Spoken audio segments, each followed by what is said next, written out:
NPC memes are everywhere. A rapper becomes an NPC by threatening President Trump. Also, someone has just signed the biggest sporting contract in history, but which sport is it in? In other news, buildings in Japan aren't actually earthquake-proof, apparently, and somebody has jumped from the top floor of a shopping mall in London. Finally, a little sports roundup in the world of boxing and football. I go by the name of Johnny Massacre, and you're witnessing the Johnny Massacre Show.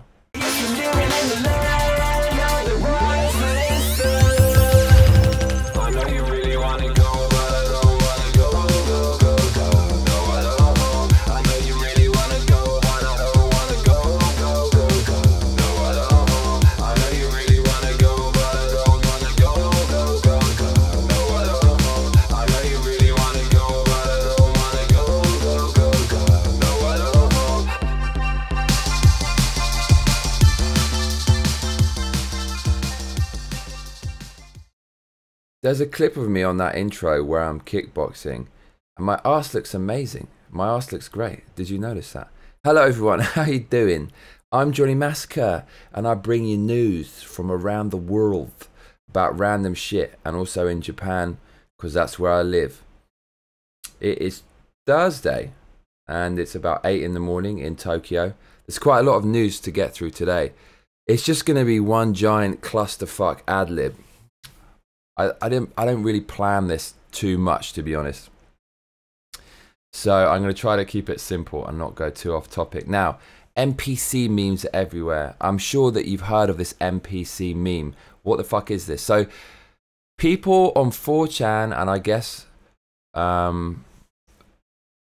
internet communities who aren't brainwashed by politics, who love to piss off liberals, created these characters that all have blank faces, and it's a satire of the liberal left at the moment, who don't seem to really think for themselves. They just go blah blah blah Trump, blah blah blah orange, blah blah blah that orange, insert orange food related diss here, blah blah blah feminism, blah blah blah women, blah blah blah minorities. They just keep repeating the same sound bites again and again and again like robots, and always revert to type. And it's, these memes are funny because they're true. That's what liberals do at the moment. There's loads of videos on YouTube where conservatives interview liberals about why they don't like Trump. And it always goes the same way at the end. When pushed on why they don't like Trump, they don't have a reason. They say blah, blah, blah, women, blah, blah, blah, women's rights.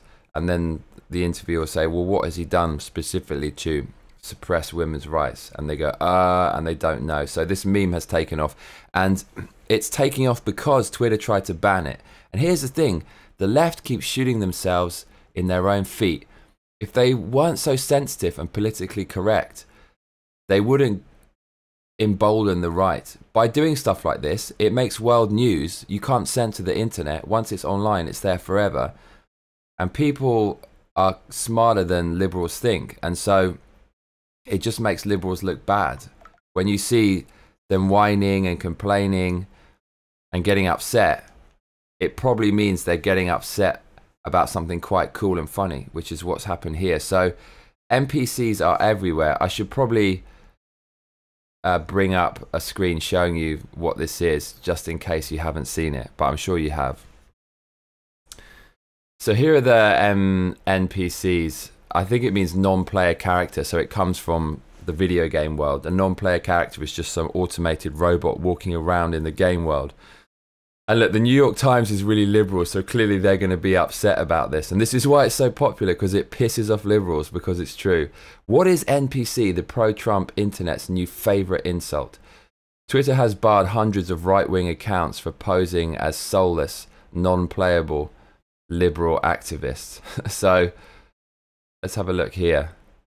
It's quite hard to read, actually. It's not very, you can't see the resolution. And I think the New York Times has done that on purpose. So we've got, look, Mr. Antifa here, known as Actual Human. It says, I study genders and bash the fash. It's what I like to do. It's what I do best.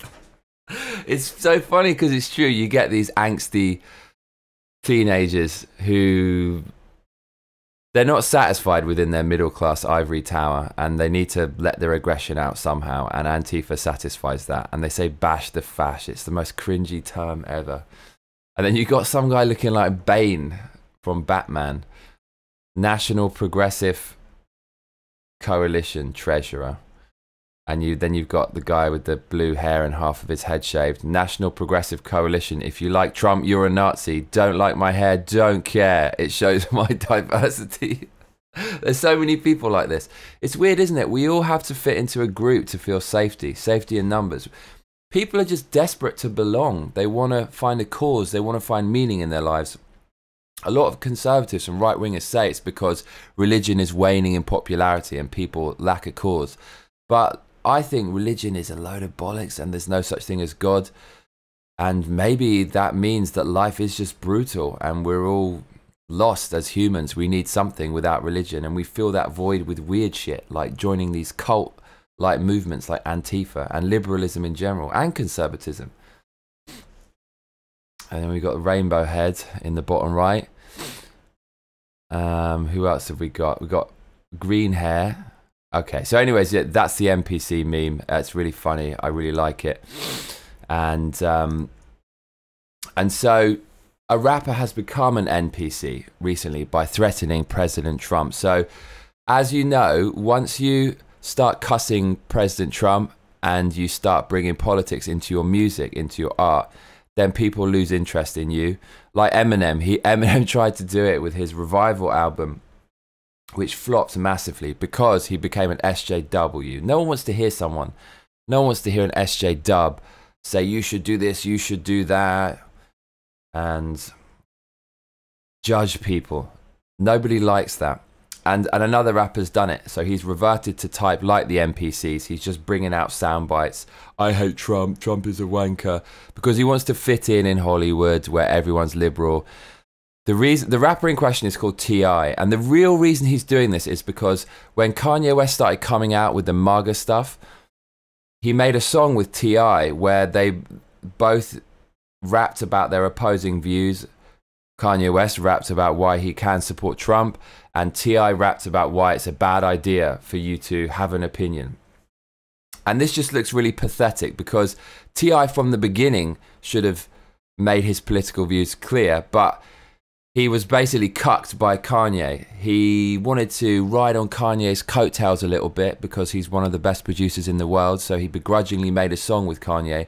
And then when he was thrown out, cast out by his own people, the left, from the clan, from the cult, then he decided to crawl back to them and say, oh, actually, Kanye sucks and he shouldn't support President Trump. So it just makes T.I. look like an indecisive bitch. To be honest, let's be honest here. And so he's made his feelings clear, better late than never, on this new music video, which he's teased. I haven't seen this, but apparently it has Trump's wife in it, a caricature of her being a stripper. And why is this funny? Because I went to CNN. I love going to CNN because it is wall-to-wall anti-Trump. It's just, I like to read it just to see how biased the media is. There is not one pro-Trump article on the whole of CNN. There is not one non-biased article. Even things which are blatantly not true are just flying around left, right, and center on CNN.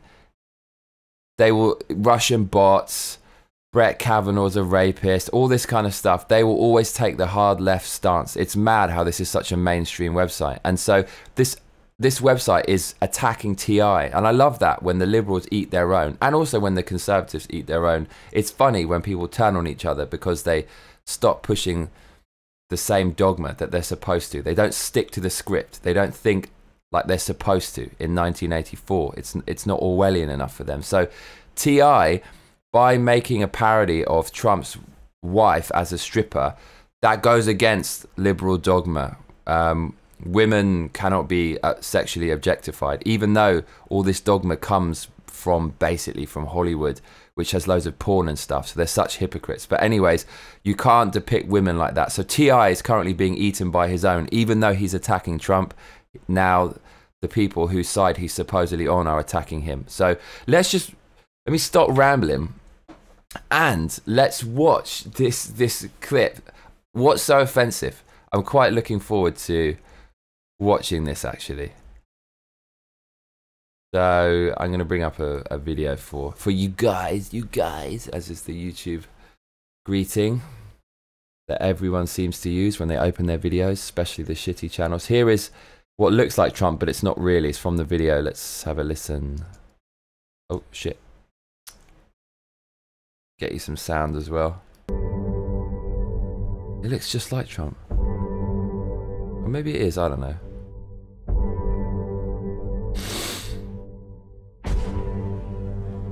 That's quite a cool suit though, I'll give that to T.I. We've still got a bit of clout to make a video with this kind of production value. There's his wife.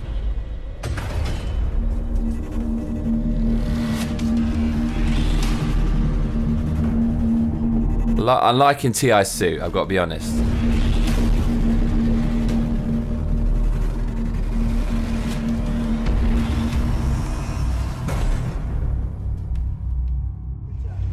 Are they spray painting over Trump's face?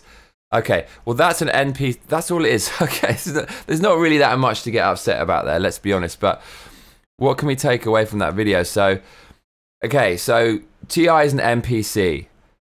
Trump is racist, Trump is evil, spray paint over Trump's face. Am I a good person now? Will you buy my record? Will I be accepted in Hollywood? T.I. is actually a follower. Honestly, the most mainstream thing you can do today is say, fuck Trump. Be an NPC. That is the mainstream politically correct thing to do. All the cool groundbreaking music was rebellious. It was like Biggie, and that's still left wing. I'm not saying you can't be left wing, because all that lot were quite left, but Tupac and Biggie, they were rebellious, and that's what made their music good. Punk music was great. That's what was rebellious. That's what made it good as well. And this is so not rebellious, cussing Trump. The rebellious thing to do is what Kanye has done. He's the true artist. He's like, mate, fuck it. I'm going to go with Trump because Trump is the new punk. But T.I. is reverting to type there. And you can see why the left are pissed off, because they're trying to get rid of beautiful women in general, just trying to destroy them. Because usually people on the left are not that attractive, just the general person. Let's be honest, the typical lefty feminist woman is pretty ugly, because if they were hot, they wouldn't need to play the victim the whole time and blame everyone else for being ugly or not having any attention, because beautiful women have a lot of power, and so therefore they don't need to play the victim. And so yeah, I think it is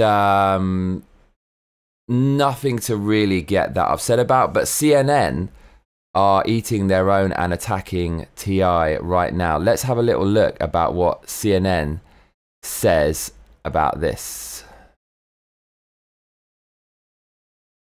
T.I.'s Melania stripper video shows Trump-level misogyny. Okay, so these are buzzwords from people on the left. As soon as you see misogyny, sexism, and racism in general on any or most news websites, because most are left-wing, you know that it's just nonsense. It's just trying to stoke people up into an us against them narrative in order to garner votes. So the article says, okay, do you remember how I said I go to CNN sometimes just to see how biased the media is, and just to see endless anti-Trump rhetoric? Look at this first paragraph. Donald Trump is a piggish. So it's taken 5 words for them to betray their Trump derangement syndrome. Donald Trump is a piggish, unrepentant misogynist who has he's so not a misogynist. Like, you know, what has he really done that's so misogynistic? He said they let you grab them by the pussy, and every single man I've ever chatted to has said shit like that. Really? Like, oh, well, I want to fuck her, she's well fit, blah, blah, blah. That is how men talk. And if you say that they don't talk like that, you're lying. You're outright lying. So, okay, let's continue. He's an unrepentant misogynist who has demonstrated that he thinks women are only valuable as their physical appearance. A gutter perspective he made clear again when he called Stormy Daniels horseface on Twitter Tuesday. I love this. It's so entertaining, politics right now, especially with Trump up there. And this article is attacking Donald Trump for calling Stormy Daniels horseface. When Stormy Daniels came out and said his cock looked like a tiny mushroom, I mean, come on. You can't have it both ways. If imagine Donald Trump said her tits look like two bruised grapefruits stuffed inside an extra large condom. The media would go fucking mad saying you can't shame women and body shame them and stuff. But I'm sorry, it has to go both ways. If a porn star who makes a career getting money for using her body says that Donald Trump's penis looks like a tiny toadstool, it's really not that much of a big deal if Donald Trump calls her horseface. And this is why liberalism is just doomed to fail in general, because it encourages people to abuse power. If you say believe all women and women are innocent, then you're going to get some cunty women who will take that and use it to silence people and basically get ahead in life. So a woman can kind of say misandric stuff about men and then hide behind the shield of, oh, but I'm just a woman, and if you say anything against me, it's a hate crime. You give that power to women, they're going to abuse it, like what you're seeing with Stormy Daniels and this author in general. So then the author says, why in the world would Donald Trump's opponent stoop to his level? That's what rapper T.I. did recently in a music video he tweeted, in which Melania Trump, lookalike, strips in the Oval Office, dancing for T.I.'s pleasure after the president leaves the White House. The point was to stick it to the president, but the means was the same tool the president uses, misogyny. How? It's just a stripper. The woman in that video got paid handsomely. She's beautiful. She's showing her body. She feels comfortable with it. I mean, unless you're a religious square, I don't think there's a lot of harm being done here. I think Stormy is the person who's really fucked up, because, you know, being on a stage with people baying at you and like sticking fucking dollars down your pants and like groping you and doing porn videos, having guys just like ram their cocks into you all day long, that's kind of going to fuck you up mentally. But having a beautiful body, going to the gym and getting paid for that, displaying it on screen, what's wrong with that? Really, what's wrong with that? That's why liberalism is failing also, because they just suck the fun out of everything. Imagine a world that's just ruled with an iron fist by liberals. You'd have no interesting movies, games, or anything. Everything would be so politically correct. No one would want to offend anyone. And it would just be a very stale, depressing world. It would be awful. It would be awful. The article continues. T.I.'s message is fairly straightforward. Women are extensions of men. And it's, well, actually, this is such a weird thing to say. And it is humiliating for a man to have his, in quotation marks, woman stripping for someone else. Yeah. Okay, sure. So that's T.I.'s purpose. He wants to make it look like he's basically stealing Trump's wife. Sexually objectifying Melania is a shortcut way of demeaning both her and her husband. Well, actually, I don't know about you, but I thought it made Melania Trump really fucking hot. It's making her look sexy. Every man wants a woman to be able to act like that. Obviously, the author is not sexy and she's jealous because she doesn't have a body like that and could never turn a man on like that. That's what the motivation from this article comes from. And I mentioned this earlier. A lot of liberal women are not very attractive, and so they seek to destroy people like strippers or beautiful women, or, you know, Melania Trump, who's not exactly ugly, because basically they're jealous. I mean, I guarantee it. I guarantee it. Let's see. Oh, hang on a minute. Here's the author. Okay, I'll hold my hands up when I'm wrong. She's actually not bad. She's not bad. So what's your problem, love? What's your problem, love? Maybe her personality is so ugly, and you can see that in this article, that no men want to go to bed with her. But really though, if you imagine like your girlfriend talks like that, oh, strippers, so demeaning, it's misogynistic. Women are just an extension of men. It's demeaning, sexually objectifying, stripping. If you have that kind of attitude, you're not going to get a man. So, but I will give it to her. She isn't too bad. Anyways, she does go on. Unfortunately, she says, the humiliation relies on the same tropes used by Trump. Trope is a buzzword amongst feminists. And again, when you hear that, you can just stop reading, usually. But I'm going to throw acid in your eyes and continue. There are good women and bad women, in quotation marks. And a woman being either sexual or insufficiently attractive puts her in the bad category. That if you want to demean a woman, paint her as either slutty or ugly. Okay. Let's read that again. There are good women and bad women, according to misogynistic men. And a woman being either sexual or insufficiently attractive puts her in the bad category. Okay, so if you're a slut or if you're ugly, she's bad.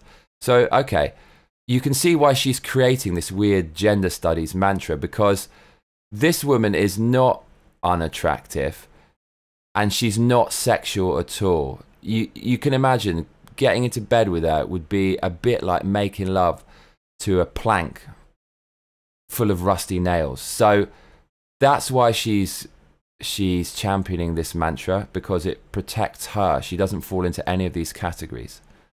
She continues, there are a lot of ways to mock Trump that don't depend on the same sexist narratives that in a better world would have disgraced this presidency. The TI video isn't one of them. So, okay. This is kind of funny. I don't even know what to say about this. It's just so ridiculous. It just has a stripper in the video. The woman's getting paid for it. There's no problem. And I think this highlights the hypocrisy of the left, especially about rappers in general, because rappers are all quite anti-Trump, people like Snoop Dogg and T.I. And yet, they're so conservative in their thinking. They're not liberal at all. So rappers, they all believe in God. They're God-fearing individuals. Just look at it over time. Most of them are obsessed with God. They love guns. Rappers love guns. T.I. has definitely been in trouble for gun-related crime, like a lot of other rappers. And that is very, very conservative. Rappers also all about the individual.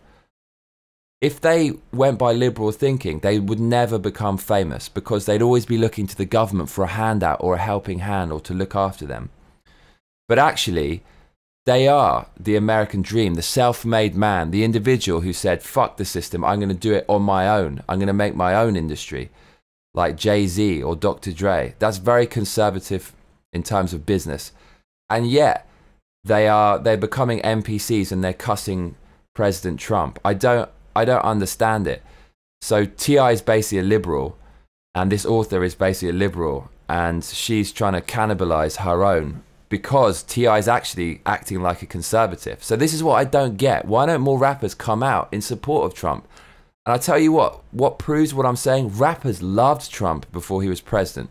Just have a look at it online. Loads of rappers co-signed Donald Trump and name-checked him because they like alpha males. They like guys who don't take any shit, who can't be bullied, who kind of elbow people out the way, who get what they want ruthlessly, which is Donald Trump. So actually, I think Donald Trump is loved by T.I. I think T.I. is obsessed with Donald Trump, and I think Eminem likes him too, and I think they all secretly like him. But they're all dancing to the tune of the liberals, because you can't come out as a conservative in Hollywood or your career will be over. Okay, rambling about politics. That's enough of that. So next, the biggest sporting contract ever has been handed out to a sportsman. Can you guess what sport it's in? Jeopardy music. Have you guessed? Okay, it is boxing. And it's kind of amazing because UFC seems to be a little bit of a rival to boxing. UFC's meteoric rise is well documented, spearheaded by the larger-than-life character known as Conor McGregor. And In spite of that, boxing still remains the most lucrative sport. UFC is chaotic. After the last match I watched between Conor McGregor and Habib Nurmagomedov, the fight spilled outside of the ring into the crowd. But in boxing, it's a bit more civilized. Afterwards, they hug each other and so on. And so boxing's a bit more organized, a little bit less chaotic. And I think because of the limitation of boxing, you can't kick and you can't use elbows and you can't, hit people from behind and so on. It makes it interesting. I'm a big believer in limitation in terms of positivity. I think limitation is what inspires people to do great things. We are imperfect as human beings. We are limited, and therefore that makes us strive for perfection. If everybody was perfect, then we'd have no motivation to do anything and better ourselves. And so limitation is our motivation. And also, if there's no limitation in something, it's a little bit unfocused. It's a little bit diluted. If you have confines and boundaries, it helps to sculpt and mold your style often into something quite good. And boxing is one of those things. The limitations and rule set just makes it very interesting to watch. It is, I believe, the sweet science. And it continues to bring in the money. So Canelo is the guy who's got the biggest sporting contract in the world. I believe he's Mexican, and now he's a $500 million man, apparently. So according to news.com Australia, Canelo Alvarez has signed an 11-fight, 513 million Australian dollar deal. So that's well over 300 million US dollars. And his promotional company says it's the richest athlete contract in sports history, guaranteeing the Mexican middleweight champion at least that much money to have his fights shown on the sports streaming service DAZN, I don't even know how to pronounce that, sorry, in America, beginning with his next bout. And he's going to make even more than that off sponsorship. So it's just incredible. I don't really know how they pull this off with streaming, because a lot of people are going to steal that with a stream, but They better be praying that by the end of this 11-fight contract, people aren't streaming it for free and they're going to be losing a shitload of money. So I just thought that was a mind-boggling figure. He's going to make $500 million. There he is on the right, Canelo, laying a smackdown on Triple G. Triple G was undefeated, and in their last two bouts, it was a draw, and then Triple G lost. And a lot of people said it was a bit unfair, but this is the new poster boy of boxing, Canelo. So I'm quite excited to watch their next fight. And of course, the biggest name in boxing is Mayweather. So people are talking about a rematch between Canelo and Mayweather. I believe that Mayweather inflicted the only feat of Canelo's career upon him. So a rematch with Mayweather after Canelo signing this $500 million deal, when Mayweather is famous for creating the most lucrative boxing fights in history, will shatter all the records. It will shatter the record previously set by Manny Pacquiao. I want to see Canelo versus Floyd Mayweather. All right, moving on. Buildings in Japan aren't actually earthquake-proof. So I read some very disturbing news today. There was that fire in England, right, where the building wasn't fireproofed properly, and whoever was contracted to fireproof the building was in a lot of shit. Now, apparently, there's a major company which proofs buildings for earthquakes that has been cutting corners and fudging its figures, which means a lot of the buildings it worked on might actually not be earthquake-proof after all, some of which include the Tokyo government buildings and more iconic landmarks. So this is just crazy-ass news. Listen to this. Data cheating worries spread to Tokyo Skytree Olympic building. So this radio tower, which is the tallest tower in Japan, and I think it's the tallest tower in the world, not the tallest building, but the tallest tower, it might fall down in an earthquake. So Japan Today says the landmark Skytree facilities for the 2020 Tokyo Olympic and Paralympic Games and more government offices are among the nearly 1,000 buildings using earthquake shock absorbers produced by KYB Corporation, which admitted cheating quality inspection data for more than a decade, officials said Wednesday. You got to love this corruption. There's so much corruption in construction because it's easy to launder money. Okay, how much does it cost to buy this building? This much money. This is what I need. Okay, there you go. Take off a little percentage, put it in my pocket. That's how it works. So it's very easy to fudge figures. There's so many contracts involved in construction, endless contracts and endless things that need money. It's so easy to kind of move money and hide it and just be corrupt. And that's clearly what's happened here. Tokyo's crazy corrupt. The Japanese are very polite and well-mannered and orderly, but behind the scenes, man, they are absolutely Godfather gangster. I'm telling you, my anecdotal stories. So the day after, yet another quality control scandal by a Japanese company came to light. Building owners across the country began checking their properties to see if they have KYB products installed and whether their inspection data can be trusted. The Tokyo Skytree, and look, this structure has hundreds of or thousands of tourists visit every fucking day. This thing's gonna fall down, mate, in an earthquake. That thing uses KYB systems for absorption and control during a seismic event. And also, Metropolitan Government said number 1 and 2 buildings, as well as the Olympics Aquatic Center, to be used for the 2020 games, use KYB products. So just crazy corruption going on out here in Tokyo. If you come out here and use some of these facilities, which you will during the Olympics, and there's an earthquake, you might well die because some people cut corners just to line their pockets. Hey, it's a cruel world. I'd have done the same thing. I'd have gone gangster if I was working for them, and the government made it that easy for me to be corrupt. But hey, what can I say? Right? Also, somebody has jumped from the top floor of a shopping mall in London. Quite depressing news, but I've been to this shopping mall and I want to show you some images from this, some disturbing images of dead people. So here's a dead person on the floor. And what happened was, this guy jumped off the top floor of this shopping mall and he landed on some other motherfuckers. So 2 people were injured. Actually, I don't know if this guy died. Maybe he survived. Emergency services were called to Westfield Shopping Centre in Stratford at about 4 p.m. after reports a man had fallen and a woman was injured. The Met Police said both remain in hospital, but their conditions are not thought to be life-threatening. Oh my God, so no, sorry, they didn't die. Well, that's good news. That's not so negative then, but it's amazing that they both survived, especially the one who jumped off the top. Fucking hell. You've got to be... There's no way someone can survive that. So look, I got this picture. This is the shopping mall. Look how high up that is. Look down there. Look how small that guy is, right? So if you jumped off there, you're gonna fall down fucking all the way. Land on... How the fuck would you survive that? I tell you, that guy's lucky he fell on someone, because if he didn't, he would be dead, surely. So... It seems like some mentally ill person has jumped off this balcony. This is in a place called Stratford in East London. And when I used to go raving to drum and bass, Stratford was mad dangerous. Like, I've seen people like literally being stabbed to death in Stratford.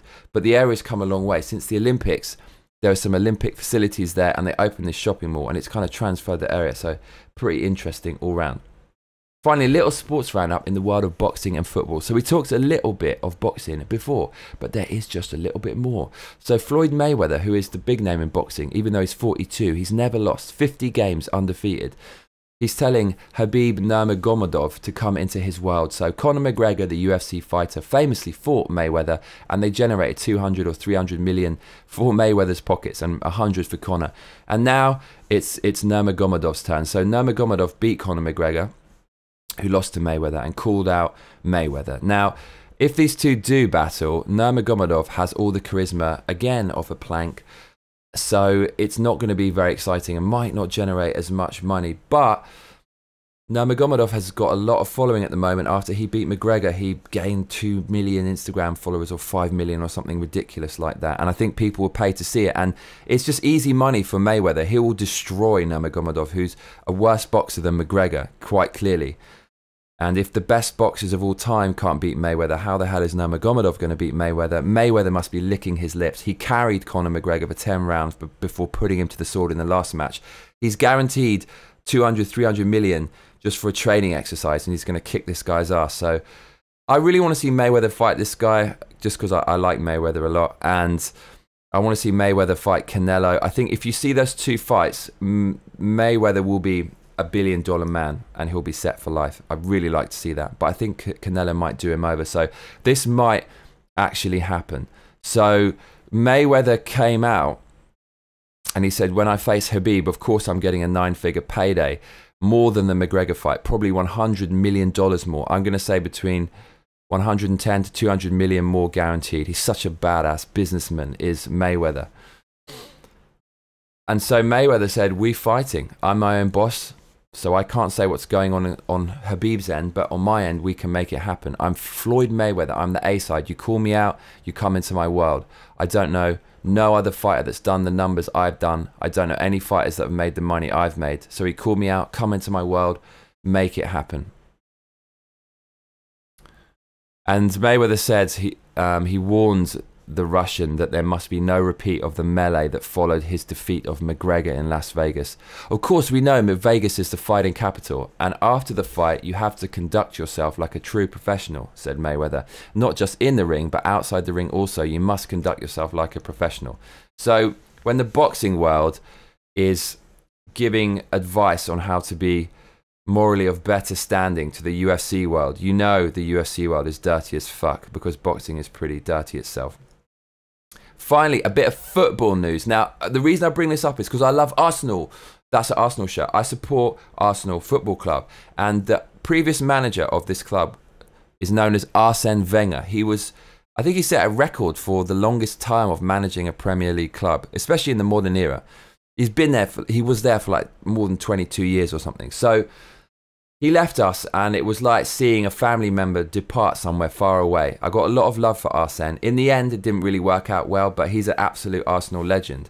And there hasn't been much news about him, where he's going to go next. Maybe he's going to retire from football. He's 68 years old. I really want to see this guy win the Champions League. He really deserves it. I think he's a great manager, and that's the last thing he really needs to win. So maybe he'll win it with another club. And apparently he's going to be back in a job soon. So one of my heroes, Arsene Wenger, I would even get a tattoo of this guy. Maybe.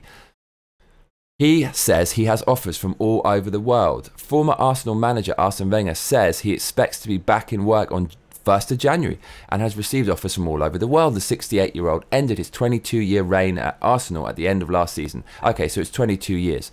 Wenger does not yet know what his next job will be, but said a role with an association, national team, or even a return to Japan where he coached Nagoya Grampus 8. They're all possible. I didn't even know that, but now it's even more relevant because I live in Japan. Wonderful. Please come back, Wenger. I will go to every fucking game if this guy comes back to Japan. I will go to every fucking game. I'm not even... Actually, Nagoya is really far away. But every game that comes to Tokyo, every away game. Okay, so this article is very misleading. He's not actually necessarily... Okay, so it might not be as management. It might be in some association. He said it's all possible. So the journalist just asked him, could you do this? Could you do that? And he said, yeah, well, why not? Wenger's very open. So this is a bit of a nothing article, actually. I'm sad to say. But he said, I believe I will start again on 1st of January. I don't know where yet, he told German newspaper Bild. Yeah, he said there are... Oh, no, okay, so from the horse's mouth, from the horse face's mouth, there are associations, national teams. It could also be in Japan. Okay, so this article actually is not a nothing burger. It's just directly quoting Wenger, and this came from him. I don't think he was prompted to say that. So he might not end up in management.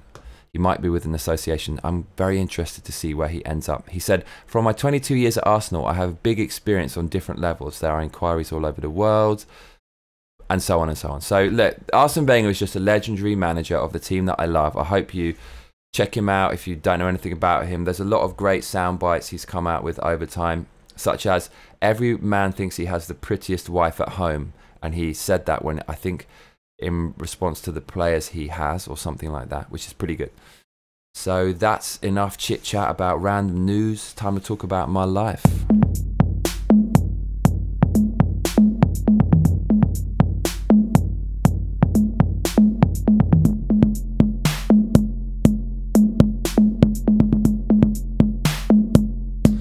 fucking phone's going off like crazy, man. Okay, so yesterday I handed in my application for my permanent visa in Japan. So that was really fucking crazy, man. I was so tired on yesterday's Johnny Massacre show, and it's because I slept for 2 hours. I was up all night getting this paperwork together, so that was a bit of a clusterfuck. I did that in the end, so I'm really happy. It takes up to 6 months to a year, but some people get it as fast as 2 or 3 months. I'm 50-50 on whether I'm going to get it, I think, so fingers crossed for that. What else is going on in my life? Yeah, nothing much really. Just I'm just waiting to get this next piece of studio gear so I can really properly master my own music. And then you're going to see a lot more content. So I'm just pretty focused on that. It's getting a bit colder in Japan, so I can wear warmer clothes. I kind of like warmer clothes. Japan like ruins your clothes in the summer because you sweat so much. It just turns your t-shirts into a fucking sweat rag. So honestly, I'm fucking happy that the weather's getting a bit cooler, because Japanese summer is way too fucking brutal. And am I going to finish on a positive note or a negative note? At the end of each Johnny Massacre show, we have to decide whether I join the light side or the dark side. And I'm so positive these days, it just has to be positive. I woke up early today, back on my routine after a lot of touring recently, which kind of fucked up my pattern. And that's when you get the best Johnny Massacres, when I've had a good sleep and I wake up in the morning. I really recommend to anybody, try waking up at 5 AM every day, because that's the happiest I've ever been in my life. The best mental condition, the best physical condition. And I did that today. So I'm feeling very positive about it. And I recommend that you do it too. I went by the name of Johnny Massacre, and you've been witnessing the Johnny Massacre show. And hey, if you enjoy the show, support me on Patreon. Patreon.com/Johnny Massacre. Also, follow me on my socials. Follow me on Twitter. Interact with me. Talk with me. I like talking to you guys. I love it. Twitter.com/Johnny Massacre. Join it. Join up. Instagram.com/Massacre Johnny. The more people that talk to me, the more love you get. So it's been an honor and a privilege speaking to you today.